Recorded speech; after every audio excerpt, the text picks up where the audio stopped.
오늘 본문 27절을 보면 사무엘이 함께 하나님께 경배를 드리러 가자는 사울의 요청을 거부하고 거절하고 돌아가려고 할 때에 사울이 사무엘의 겉옷자락을 붙잡지요. 이로 인해서 그 옷자락이 찢어지는 그런 광경을 볼 수 있습니다. 그러자 28절에서 사무엘은 자신의 옷자락이 찢어진 것처럼 하나님께서는 이제 이스라엘 나라를 떼어서 왕보다 나은 왕의 이웃, 곧 다른 사람에게 줄 것이라 예언을 하게 됩니다. 물론 이런 일이 왜 일어났는지 그 원인을 살펴보면 그 중심에는 바로 사울의 불순종이 있었음을 알 수 있습니다. 하나님께서는 아말렉의 모든 것을 진멸하라 그렇게 명령하셨지만 사울은 아각과 양과 소의 좋은 것들을 살려두고 자기가 취하고자 했습니다. 이게 바로 불순종이지요. 이런 불순종이, 사울의 불순종이 그를 이스라엘의 초대 왕으로 허락하셨던 하나님의 은혜를 찢어지게 만들었음을 우리가 알아야 합니다. 우리 성도들에게도 마찬가지입니다. 우리가 하나님께 불순종하게 되었을 때 그 불순종은 지금까지 하나님께서 허락하셨던 그 은혜의 옷자락을 찢어지게 만들고 잃게 만든다는 사실을 우리가 기억해야만 합니다. 하나님께서는 우리가 하나님께 순종할 때에 천대에 이르는 은혜와 복을 주시겠다 약속하십니다. 신명기 5장 10절입니다. 같이 한번 읽겠습니다. 제가 읽겠습니다. 나를 사랑하고 내 계명을 지키는 자에게는 천대까지 은혜를 베푸느니라. 나를 사랑하고 내 계명을 지키는 자에게는 천대까지 은혜를 베풀겠다고 말씀하셨습니다. 그렇다면 그 반대는 어찌 되겠습니까? 하나님의 말씀에 불순종하는 자들에게는 그 천대까지 이르를 은혜를 빼앗기게 된다 할 수 있겠지요. 아담과 하와는 어땠습니까? 그들은 하나님께서 허락하셨던 에덴 동산에서 살 수 있는 은혜를 받았었지요. 하지만 선악과를 따먹지 말라 말씀하신 하나님의 그 명령을 불순종함으로써 그들은 에덴 동산을 잃었을 뿐 아니라 영생이라는 하나님의 은혜까지도 잃어버리게 되었습니다. 모세는 어떻습니까? 그는 하나님의 부르심을 받아서 이스라엘을 애굽으로부터 탈출시켰던 누가 뭐라 해도 가장 위대한 이스라엘의 지도자였습니다. 그는 지금까지 어느 누구도 한 번도 대면하지 못했던 하나님을 대면하기도 하는 수많은 은혜를 경험하였습니다. 하지만 이런 모세 역시 무리바에서 하나님께 불순종하였지요. 그래서 하나님께서 약속하신 가나안의 땅, 새 하늘과 새 땅으로 들어가는 그 은혜를 잃어버리고 말았습니다. 잠깐의 불순종 한 번이 영원한 은혜를 잃게 되었던 것이지요. 그래서 신명기 34장 6절은 그가 가나안 땅에 들어가지 못하고 하나님의 그 나라를 보지 못하고 가나안 땅이 바라보이는 벳부올 맞은편 모압 땅에 있는 골짜기에 장사되었다 말하고 있습니다. 그곳이 어디인지도 명확히 알려지지 않았습니다. 하나님의 말씀에 조금만 순종했으면 하나님이 우리에게 허락하신 그 땅을 밟을 수가 있었는데 모세가 잠깐의 불순종으로 말미암아 그 땅을 바라보기만 하고 소망하기만 하고 결국에는 들어가지 못하게 되었던 것이지요. 이처럼 인간의 불순종은 우리가 하나님께 받은 은혜를 온전하게 유지하지 못하게 합니다. 그 불순종의 결과는 우리의 삶을 실패하게 만들고 하나님께 버림받게 되는 그런 사실을 우리가 기억해야만 하는 것이요. 불순종을 가슴에 안고 사는 인생, 그 인생이 바로 실패한 인생입니다. 우리가 성공한 인생이란 다른 것이 아니라 하나님의 말씀에 순종함으로써 하나님의 울타리 안에서 하나님의 그 은혜의 옷자락 안에서 은혜를 누리며 살아가는 것임을 잊지 말아야 합니다. 바울 사도는 로마서 6장 16절 말씀을 통해서 이렇게 말합니다. 같이 한번 읽겠습니다. 너희 자신을 종으로 내주어 누구에게 순종하든지 그 순종함을 받은 자의 종이 되는 줄을 너희가 알지 못하느냐. 혹은 죄의 종으로 사망에 이르고 혹은 순종의 종으로 의에 이르느니라. 우리가 순종하게 되면 하나님의 종이 된다는 것이지요. 우리가 불순종하게 되면 하나님의 종이 아닌 사탄의 종, 곧 죄의 종이 된다는 것입니다. 그럼 죄의 종이 되면 사망에 이르는 것이고 순종의 종으로 하나님의 종이 되면 의에 이른다는 것을 말해주고 있는 것입니다. 그렇기에 순종의 종이 될 것인지 불순종의 종이 될 것인지 죄의 종이 될 것인지 의의 종이 될 것인지를 명확하게 결단하라 촉구하고 있는 것입니다. 혹여 우리들의 삶 속에서 불순종한 모습이 조금이라도 있다면 그것 때문에 우리가 받은 하나님의 은혜의 옷자락이 찢어질 수 있다는 사실을 반드시 기억하는 여러분들이 되시기를 바랍니다. 불순종 때문에 하나님의 은혜를 잃어버리고 실패하기 전에 순종함으로써 하나님께 받은 은혜를 보존하고 의에 이르는 의의 종이에 이르는 여러분 모두가 되시기를 바랍니다. 하나님께서는 불순종한 사울을 통해서 사무엘을 입을 통해서 말씀하시지요. 왕보다 나은 왕의 이웃이 있다는 사실을 분명하게 말해줍니다. 이제 왕의 땅을 왕보다 나은 왕의 이웃에게 주겠다는 것입니다. 그 말을 우리에게 바꾸면 우리에게도 나보다 더 나은 이웃이 우리 주변에 많이 있다는 것입니다. 내가 특별히 잘나서 특별히 뛰어나서 하나님께서 나에게 무언가를 맡기고 무언가를 하게 하신 게 아니라는 것이지요. 내 주변에도 나보다 나은 나의 이웃들이 수많은 사람들이 있다는 것입니다.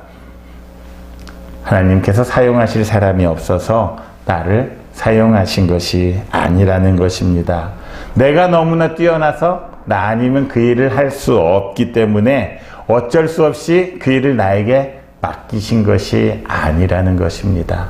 여러분을 이 땅에 보내신 것이 바로 하나님의 은혜이고 여러분을 사용하시는 것이 바로 하나님의 은혜임을 알아야 합니다. 그러기에 모든 것이 하나님의 은혜입니다.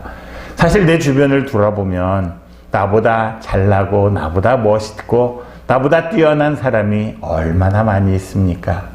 그럼에도 불구하고 지금 내가 무엇인가를 할 수 있다는 것, 그것은 하나님께서 나를 불러주셨고 나를 사용하여 주셨기 때문입니다. 그 모든 것이 하나님의 은혜임을 기억해야 하는 것이지요.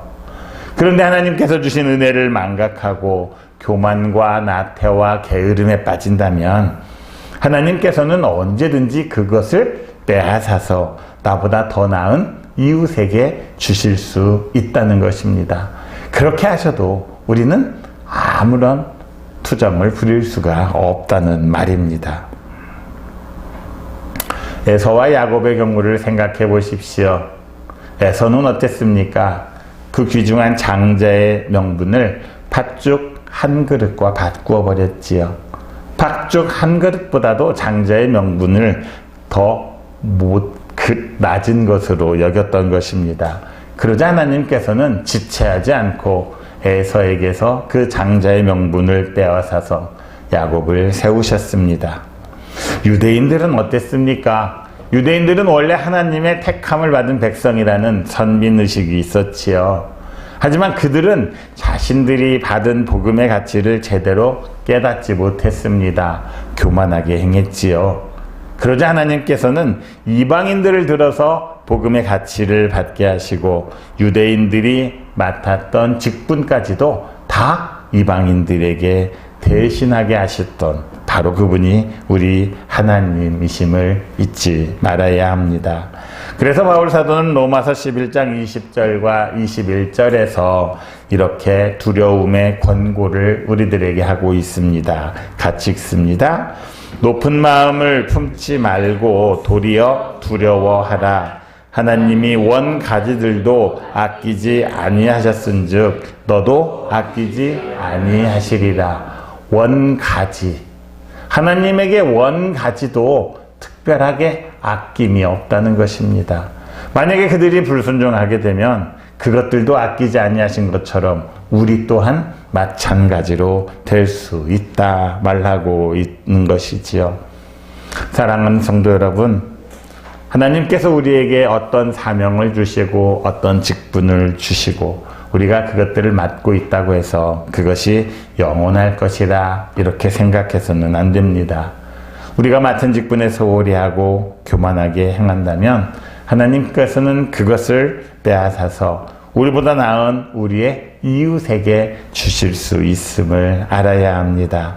하나님께서 나에게 허락하신 그 모든 것, 그것은 내 것이 아니라 언제 하나님께서 그것을 다시 가져가셔서 나보다 나은 나의 이웃에게 주실지 알 수 없는 것입니다.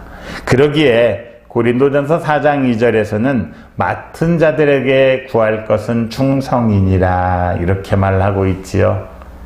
우리가 오직 하나님께 충성하고 순종하는 그거 외에 우리에게 요구되는 것은 없다는 것입니다. 그래서 죽도록 충성하는 주의 종들이 되어야 한다는 말이 나오는 것이지요. 그렇게 하나님께 순종하고 충성하는 그 사람에게 하나님께서는 어떻게 약속하십니까? 죽도록 충성하라. 그리하면 내가 생명의 관을 내게 주리라. 이렇게 약속하고 계시지요. 순종과 충성에 대한 합당한 복과 은혜, 하나님께서 약속하고 계심을 잊지 않는 여러분들이 되시기를 바랍니다. 이제 오늘 본문 29절을 보면 이렇게 말하고 있습니다. 이스라엘의 지존자는 거짓이나 변개함이 없으시니 그는 사람이 아니심으로 결코 변개하지 않으심이니이다. 하나님은 사람과 다른 분이라는 것을 보여주고 있습니다. 사람은 참 쉽게 변하지요. 환경에 따라 변합니다. 내 기분에 따라 변합니다. 내 상태에 따라 변합니다. 그런데 하나님은 결코 변하지 않으신 분이란 그런 불변성, 영원성이 하나님의 속성입니다. 인간과 세상의 만물은 변한다 할지라도 하나님께서는 어떠한 영향을 받는다 할지라도 변함없으신 분이심을 말하고 있습니다. 그것은 하나님의 행동, 생각, 의지 모든 것들을 포함하고 있습니다. 그러니까 하나님이 우리를 구원하려고 작정하셨다면 그 구원의 생각, 계획은 결코 변하지 아니하신다는 것입니다. 하나님이 우리를 도우시겠다고 마음 먹으셨으면 그것은 어떠한 경우에도 변함이 없다는 것입니다. 우리를 향해 계획하신 어떠한 섭리나 작정하심, 신실하심 이 모든 것이 결코 변하지 않음을 말해주고 있습니다. 그에 반해서 인간은 어떻습니까? 항상 흔들리지요. 항상 약속한 것을 깨뜨리고 지키지 못합니다. 그래서 어떤 사람은 약속은 깨뜨리라고 있는 것이라는 그런 이상한 말들도 합니다. 그것은 인간의 원래 속성이 불완전하고 불안하기 때문임을 우리는 알아야 합니다. 원래부터 부족한 게 인간이지요. 원래부터 꽉 채워지지 못하고 완전하지 못한 게 인간입니다. 그렇기에 외부의 환경이 조금만 변화한다 할지라도 조금만 흔들린다 할지라도 우리는 그 영향을 받지요. 여러분 나비 효과라는 얘기 들어봤지요? 적도에서의 작은 나비의 그 날개짓 하나가 나중에는 이 온 세상에 태풍을 일으킬 수 있는 그런 영향력을 가진다는 말입니다. 그것은 반대로 인간이 그만큼 불완전하기 때문에 작은 기침 하나가 나중에는 엄청난 반응을 가져오고 흔들림을 가져온다는 말 아니겠습니까? 작은 바람 하나만 불어도 우리들의 인생은 폭풍우에 배가 휘말리듯이 출렁이듯이 이리 흔들리고 저리 부딪히는 그런 모습을 보여주고 있는 것입니다. 그러기에 인간의 삶은 항상 불안합니다. 인간은 그래서 뭔가 미래에 대해서 알고 싶어하는 욕구가 있지요. 이런 불안하고 불완전한 인간의 속성을 가장 잘 이용하는 것이 사탄입니다. 사탄은 그래서 우리에게 두려움이라는 그 무기를 가지고 우리를 유혹하고 겁을 주기도 합니다. 그리고 은밀하게 우리에게 다가오지요. 우리의 두려움을 자극해서 은밀하게 우리를 유혹하는 것입니다. 그렇게 욕심을 부리다 보니 이리저리로 흔들리는 마음이 더욱더 심해지는 게 우리의 삶이지요. 아침에 먹은 마음과 저녁에 생각하는 것이 다른 게 인간입니다. 한순간도 자기의 생각과 뜻을 올바로 지키지 못합니다. 순간순간의 이익에 따라서 이리저리로 옮겨 다니는 그것이 바로 인간의 속성이라 말할 수 있습니다. 그런데 하나님께서는 우리를 선택하시고 이제 하나님의 자녀로 삼아 주셨습니다. 그렇다면 우리 또한 이제 하나님의 속성을 닮아가는 사람들이 되어야 되지요. 이미 우리의 옛사람은 죽어버렸고 하나님 안에서 새로운 피조물이 되고 하나님의 속성을 받은 하나님의 자녀들이 됐다는 것입니다. 그럼 하나님은 어떠한 속성을 가지신 분이십니까? 시편 102편 27절은 이렇게 말하지요. 같이 한번 읽겠습니다.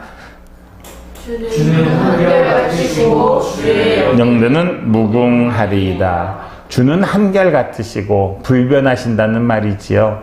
주의 연대는 무궁하리이다. 그 불변하시는 하나님이 통치하시고 다스리시는 그 때는 무궁하다는 것입니다. 야고보서 1장 17절도 이렇게 말합니다. 같이 읽습니다. 각양 좋은 은사와 온전한 선물이 다 위로부터 빛들의 아버지께로부터 내려오나니 그는 변함도 없으시고 회전하는 그림자도 없으시니라. 앞에서 말한 것처럼 주는 한결같으십니다. 주는 변함이 없으십니다. 변함이 없고 조금도 눌림도 구김도 없기 때문에 회전하는 그림자도 없다는 것입니다. 빛과 어두움이 교차하시는 그런 분이 아니라 항상 빛 가운데에서 한결같이 계시는 그분이라는 것이지요.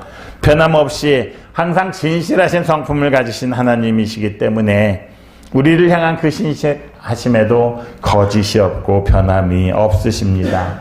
늘 우리에게 동일하게 똑같이 사랑해 주시는 바로 그분이라는 것이지요. 그렇게 우리는 하나님을 신뢰할 수 있습니다. 세상의 것들은 우리를 다 속이지만 하나님만은 우리를 속이지 않는다. 성경이 말하고 있지 않습니까? 성경은 무엇입니까? 신실하신 하나님께서 구약과 신약을 통해서 우리들에게 말씀하신 언약의 말씀들, 약속들 아니겠습니까? 하나님께서 그 약속을 어떻게 지켜오셨는지, 그 약속을 지키시는데 얼마나 신실하신지를 보여주는 증거가 성경이라고 말할 수 있습니다. 그렇게 우리 하나님께서는 우리를 향한 사랑에서 한 번도 변함이 없으셨습니다. 그러기에 죄 없는 예수 그리스도까지 이 땅에 보내셔서 십자가에 달리게 하시고 부활하게 하셔서 우리 구원의 약속을 지켜주시는 것 아니겠습니까? 그 변함없는 신실하심이 있기 때문에 하나님께서는 우리가 하나님의 말씀에 순종하기만 하면 하나님의 백성으로 삼으시고 언제까지나 보호해 주시겠다 약속하고 있습니다. 이사야 41장 10절 아주 하나님이 우리에게 하시는 귀한 약속이지요. 같이 읽습니다. 두려워하지 말라. 내가 너와 함께함이라. 놀라지 말라. 나는 내 하나님이 됨이라. 내가 너를 굳세게 하리라. 참으로 너를 도와주리라. 참으로 나의 의로운 오른손으로 너를 붙들리라. 혹여 지금 힘들 수 있습니다. 지금 내 마음에 불안과 두려움이 가득 차 있을 수 있습니다. 내 앞길은 어찌 될지 막막할 수도 있습니다. 하지만 그럴 때마다 이 말씀을 마음에 품고 믿음으로 나아가는 여러분들이 되시기를 바랍니다. 두려워하지 말라 말씀하시지요. 놀라지 말라 말씀하십니다. 결코 너를 떠나지 않겠다고 하십니다. 얼마나 더 이거보다 얼마나 더 우리에게 강한 말씀을 해주실 수 있겠습니까? 흔들릴 때, 두려울 때, 떨릴 때, 불안할 때 이 말씀으로 위안을 삼고 이 말씀을 믿음의 증거로 삼는 여러분들이 되시기를 바랍니다. 이 약속의 말씀을 믿는 모든 사람들을 하나님께서는 굳세게 해 주실 것입니다. 그리고 하나님의 의로운 오른팔로 붙잡아 주실 것입니다. 요한복음 3장 16절은 무엇라 말씀하고 있습니까? 하나님이 이 세상을, 우리를, 나를 이처럼 사랑하셨다 말씀하고 있지 않습니까? 그리하여 하나님의 아들이신 예수 그리스도를 믿는 모든 자들에게 영생의 약속을 지켜주시겠다 말씀하고 있는 것 아니겠습니까? 거짓이 없으신 하나님께서 약속하신 그 약속을 믿으시기 바랍니다. 그렇다면 두려움 없이 떨림 없이 당당하게 세상을 향해 나아가는 여러분들이 되시기를 바랍니다. 우리에게는 하나님의 변함없는 약속이 있습니다.